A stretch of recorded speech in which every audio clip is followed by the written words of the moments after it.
Welcome to the Tam Fam Oscar, Emmy, Golden Globe, People's Choice, and NAACP award-winning actress, Halle Berry.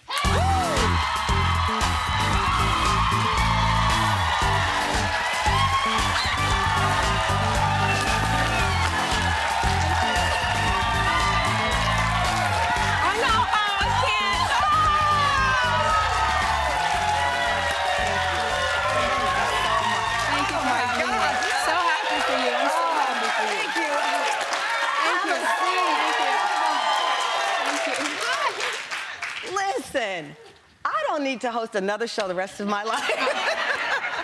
I mean, I truly mean that. You have embodied taking risks, and the rewards are so every day. Every time someone mentions your name. Thank you.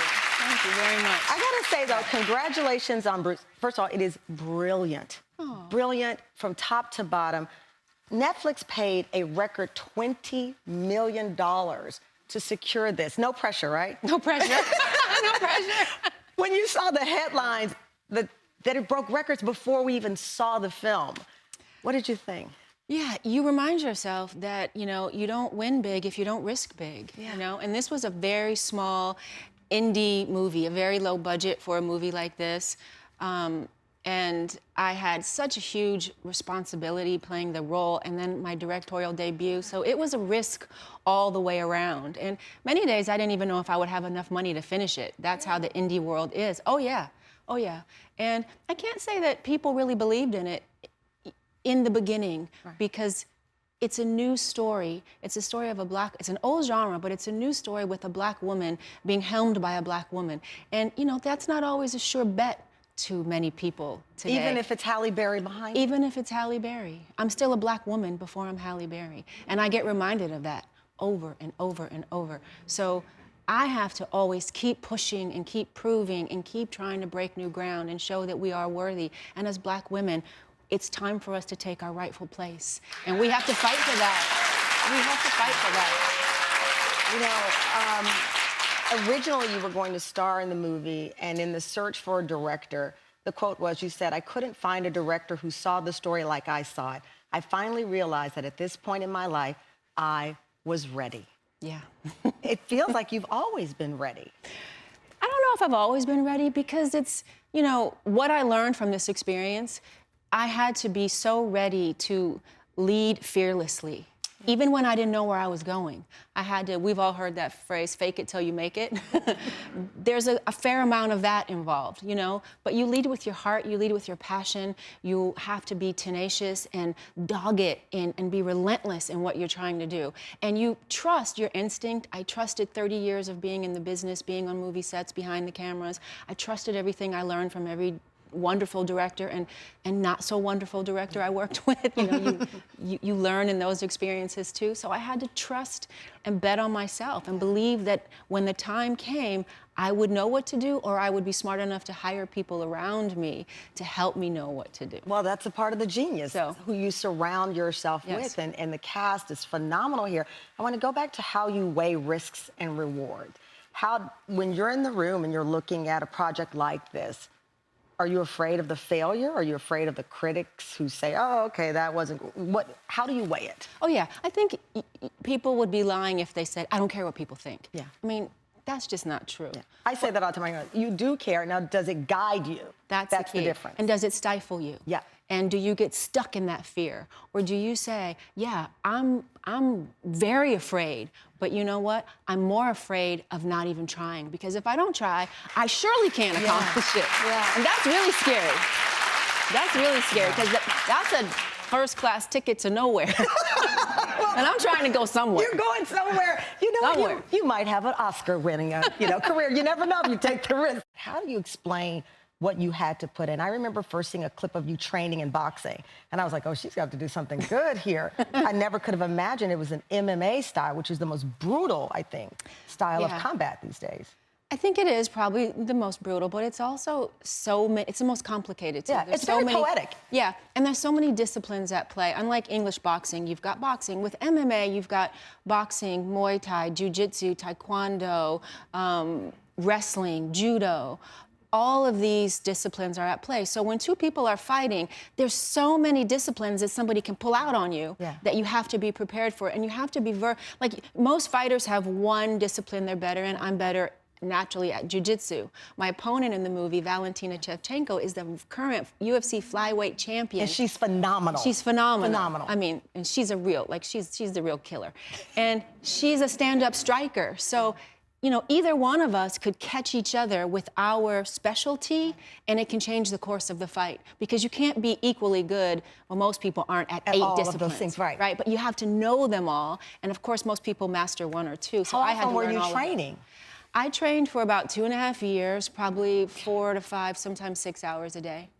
Yeah, it was a brutal training process because you can't just, you know, put on that skin and have even the way I would walk or I started to move my body, all of those things had to be sort of set in. You can't really fake that. You have to just put in the time, put in the training, and let these attributes become a part of your being. So then how did you have time to fall in love? Well, we always have time for that. We always have time for love. I can tell you, as I said, I follow, like millions of other people, follow you on social media, and then I saw this coy post of, you know, alluding to a relationship. And I said, well, that's not an album cover. What's going on here? Yeah. And you went Instagram official with your love, Van Hunt. Yes. Congratulations. Thank you. Thank you. This has got to be it. Seriously? This has got to be it. Oh, listen, it looks like it's it. It's the real deal from afar. How does it feel to be in it? It really does, and I'm only going to share this because I have a fundamental knowing. This situation happened so differently, and I think this is what I want young ladies to know. Like, if I could go back and tell my little self one thing, I would tell myself to start a relationship this way. It was built on, we met in COVID, so there was no physically getting together. We met Shirley through talking on the phone, writing each other letters and text messages or emails. We didn't even FaceTime or do anything. We were just listening to the sound of each other's voice, listening to the words, and I was hanging on every word, and I said, if I see one flag, I'm out of here. Like, I was like, no more, no more. I'm ready to really find someone that's really right for me, right? And because we hadn't met, there was nothing at stake yet. Yeah. You know, we hadn't Why done am all I tearing up by this love story? I am, because it's so, you know, it reminds me of that. The Prince has a lyric, we were rapping till the sun came up. Yeah. And the most intimate and beautiful moments you made me cry with this love story. When you are able just to be vulnerable and talk, and there's not a lot in the middle. And so I've always, as you know, wanted you on the show, and one of the questions that I've always, and this is the truth, I'm going to pull it out right now because I want to get it right. 20 years ago, when you were on Oprah's show, it stuck with me even when I got pregnant with my son. You said at the time that if there's no real serious man, whoever I'm dating, at the time I'll say, hey, would you like to have a baby? I need to have a baby, and you're here. You have beautiful children who you protect, so I respect how much privacy you've provided them. 20 years ago, since you brought up your younger self, when you said that, it was joking, but how do you process that now? And what I realized is you can't even joke about things like that because what we think about is exactly what we create. So I was saying, if I don't have someone, I'm just gonna find someone. And I'm more mindful now about what I say to myself and what I think about because I'm powerful, we're powerful, our thoughts are powerful, and we can manifest that. So knowing that, going into this phase of my life, I was very mindful what I was manifesting for myself and realizing I would never settle again. I would go without before I would go with the wrong or something that wasn't servicing me, right? And meeting this way, there was nothing to do but talk and get to know. And I really got to understand that this was a person for me. And only I know that it's different because only I know I've gone about it differently. So therefore, I can confidently say, this is my person because I was in love with this person before I ever met this person. You know, and that's never happened to me, ever. Now, talking about being whole, so you have the Oscar, the Emmy, the soundtrack for Bruised. All female, hip hop is hot, Cardi B, Sweetie. You could win a Grammy for the soundtrack. And I said, wait a minute, she's got the Oscar, the Emmy. She'll have potentially the Grammy. Tony, that's all you have left to be an EGOT. Okay, are we manifesting anything on Broadway one day? I do want to be on Broadway. I do want to do. That will be, I think, my last act. Really? Is to go on Broadway, yes. Your last act? My last act, because the play that I want to do, I need to be in my last act of life to do this play that I'm dreaming of doing.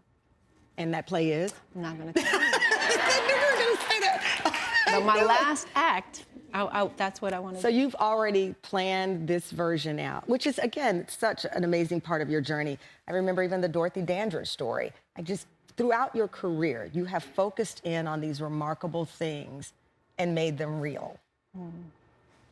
How do you explain it? Is it just the magic of Halle Berry?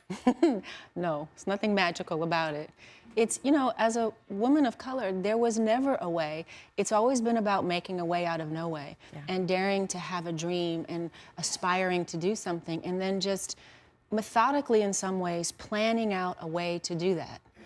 Timing it out, surrounding myself with the right people, and as you said, taking risks. There's been so many things I've done. Even Monsters Ball, people said that was going to end my career.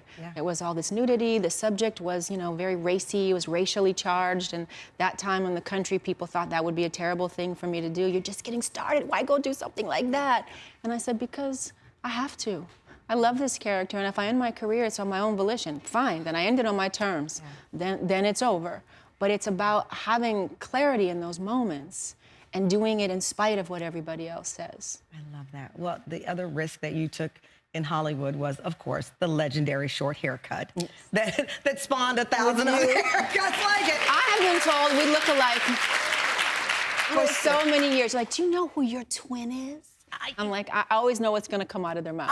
My brother calls me whenever someone says, you look like Halle Berry. My brother says, you mean Halle Scary? I'm like, thanks a lot. No, brother. Listen, your beauty is iconic. The short hair, iconic. People, I'm sure, ask you all the time, will you ever go back to it? Oh, yeah, it's coming. You will. It's coming. It's coming back, yeah. It's coming back? Yeah. But when I'm ready, and I'm not ready yet. Listen, there's nothing. There's nothing you can't do. You are a queen, not just because you play one in movies, but in real life. And we just appreciate you so much. Congratulations on everything. Me too.